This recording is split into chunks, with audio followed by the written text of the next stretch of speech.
ਵਾਹਿਗੁਰੂ ਜੀ ਕਾ ਖਾਲਸਾ ਵਾਹਿਗੁਰੂ ਜੀ ਕੀ ਫਤਿਹ। Thank you, Sangat ji, for taking time out to connect with us at Sangat of the Divine Light, a platform for all lovers of the One Divine. Whichever our path, in love, all will merge into one. Today, I'd like to talk about ownership, letting go, and the importance of letting go for our spiritual growth. As humans, we possess an inherent inclination to assert ownership over various entities, whether it pertains to the latest technological gadgets, an extravagant automobile, or even our own kin. We experience an innate urge to possess and exert control. We hold the belief that ownership bestows upon us a sense of security and contentment.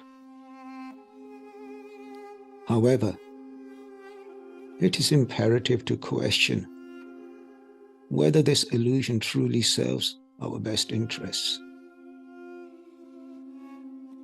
Similar to the cyclical nature of the sun's magical illusions of the sunrise and sunset, our existence too is shrouded in illusion.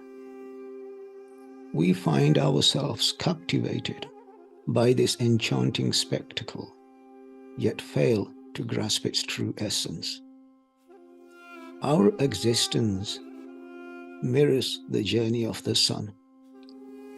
Despite being guided by divine wisdom, we remain blissfully oblivious to the cyclic nature of birth and death occurring around us. We place our faith in this transient mirage. However, disregarding this wisdom will prove to be a costly mistake as we fall into the clutches of Maya, the source of all our sorrows. Maya refers to the ego-driven illusionary world, a manifestation that mislead and divert our senses, acting as a barrier between us, our true self, and the divine, and that which considers itself separate from the eternal Sat, the eternal truth. Maya plays a significant role in fueling worldly desires and attachments. It constructs an illusion of permanence and contentment in material possession and relationships, leading individuals to seek fulfillment from external sources. Nevertheless, these attachments are fleeting, resulting in suffering.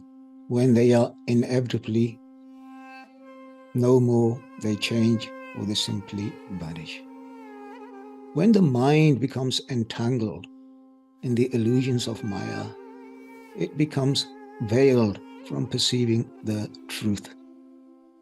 It is akin to viewing the world through foggy lens, distorting our perception of divine reality. This distortion can give rise to a multitude of challenges, including attachment to material possessions, identification with the ego, and the perpetuation of suffering.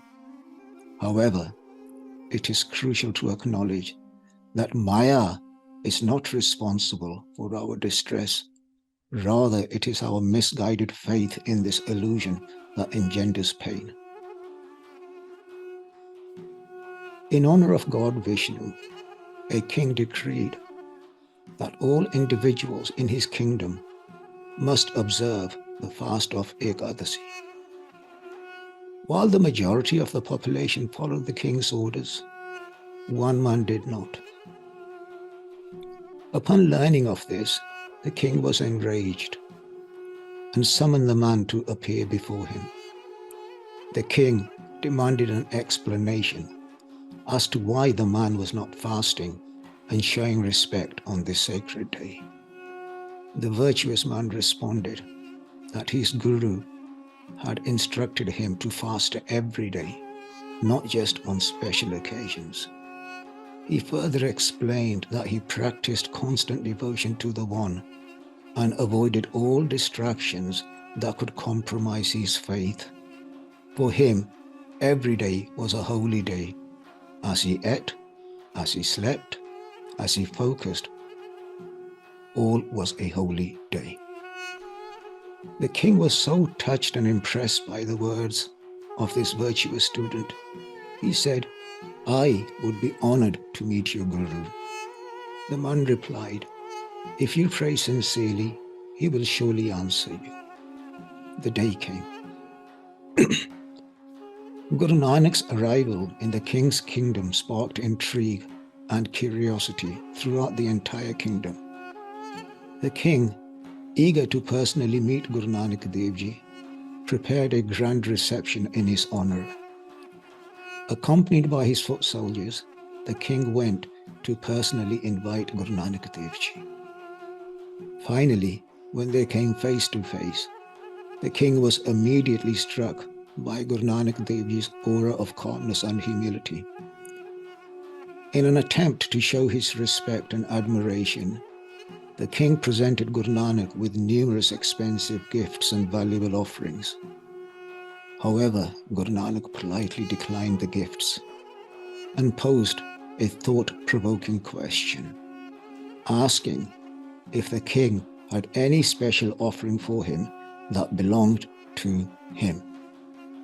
The king, taken aback, replied that he himself was the ruler and the entire kingdom belonged to him.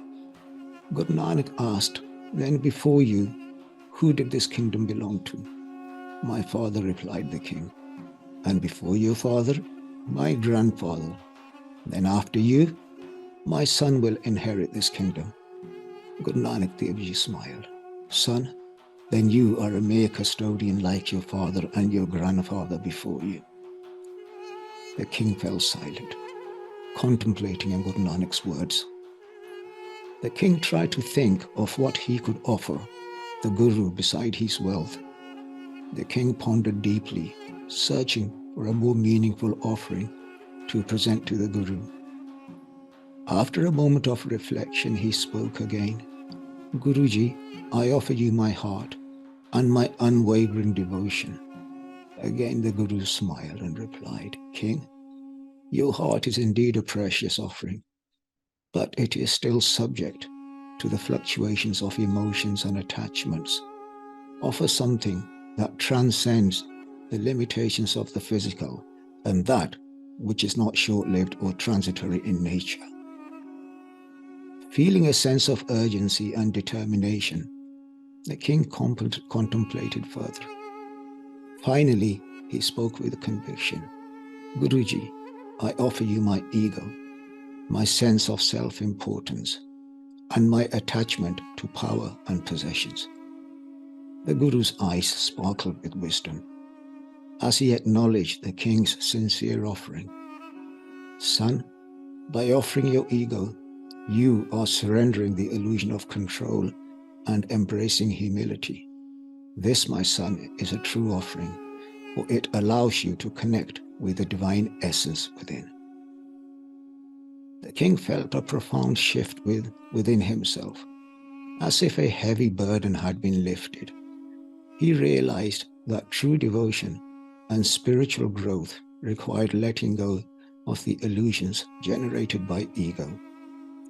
From that moment on, the king dedicated himself to serving his people with compassion and humility, guided by the teachings of Guru Nanak. Meri kar gaye tan tan kalatana saath, bin naame tanwad hai, hulo mar gayat. Crying out, "Mine, mine," countless have departed. But their bodies, their wealth, and their families did not go with them. Without the name, wealth is useless, and deceived by wealth, they have lost the way. These illusory dreams of possessions and ownership transport our soul from one existence to another. However, the ultimate source of tranquility that we possess from birth, the shield that safeguards us, is ultimately the soul abode, where the soul seeks solace in the warmth of the Shabd and the Sangat of the pious.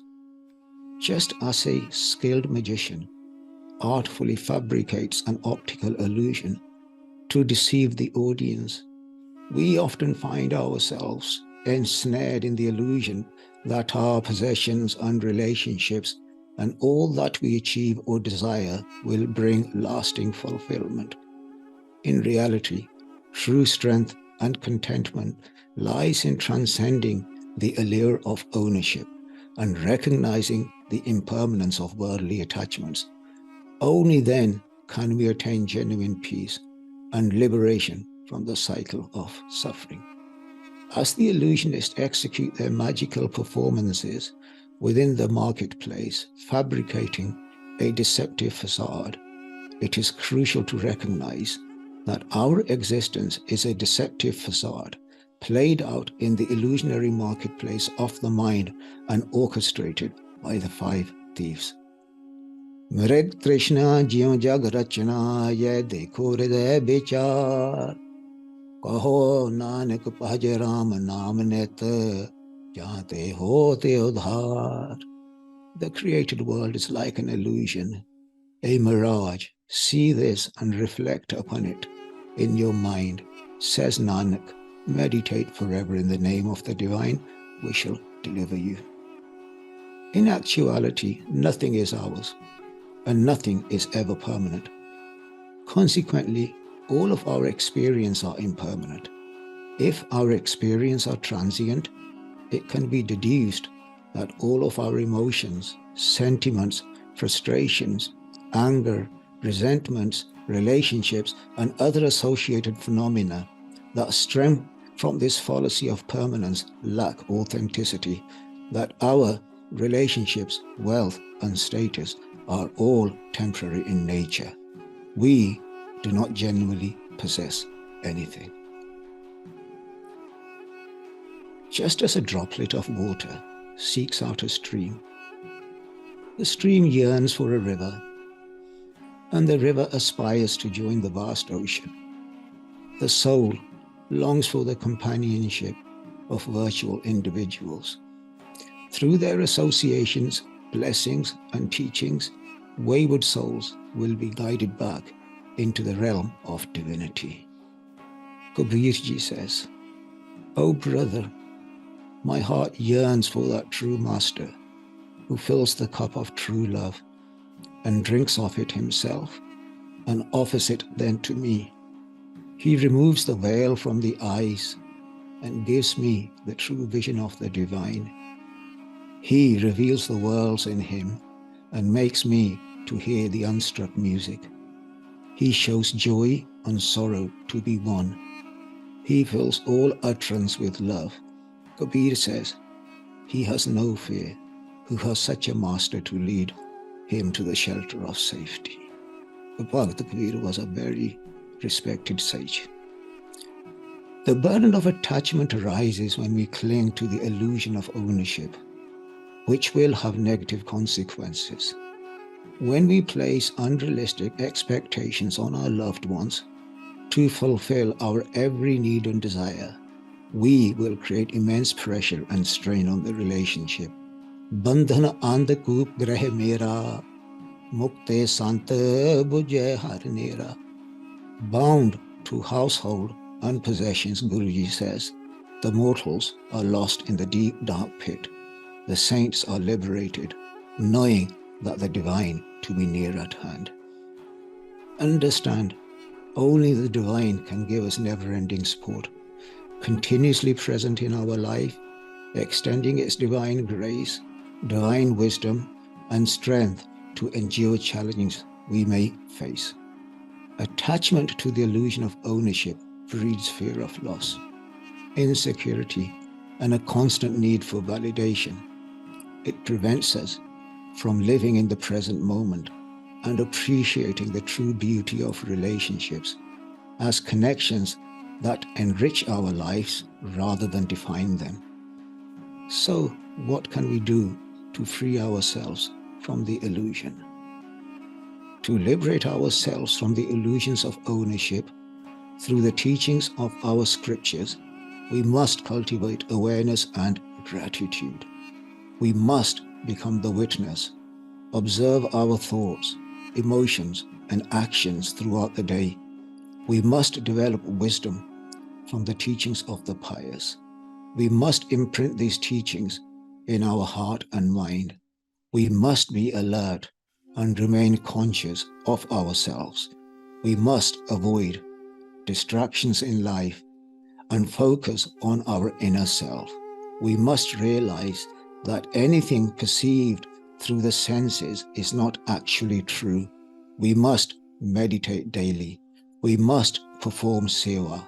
We must sit in the Sangat of the pious with faith and reverence.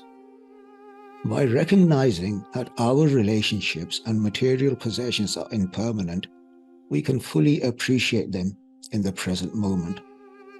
However, it is ironic that the more we strive for material possessions, the more we tend to feel empty inside.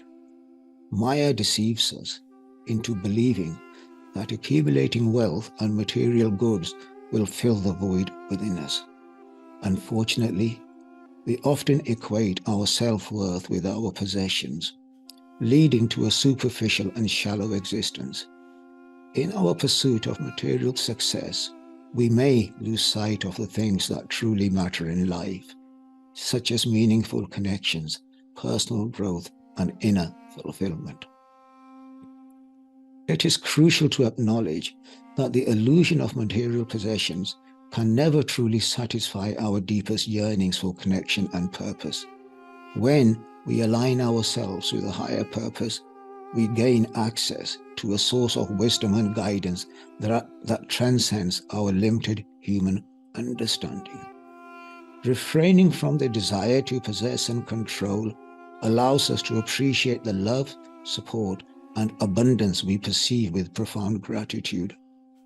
Instead of seeking ownership, let us prioritize nurturing genuine spiritual connections and finding fulfillment within ourselves, acknowledging and embracing the transient nature of our relationship and material possessions, and recognizing the inherent beauty of life's constant evolution, enabling us to fully savor the joy that comes from shared experiences and genuinely treasure our belongings without forming excessive attachments to them.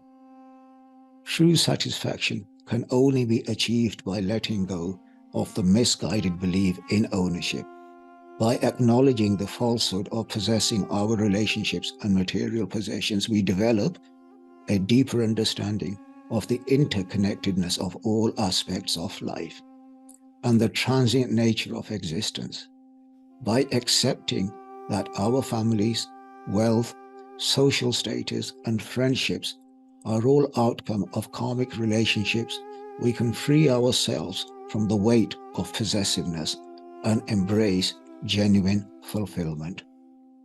This awareness enables us to navigate our lives with mindfulness and discover contentment amidst the perpetual fluctuations of life.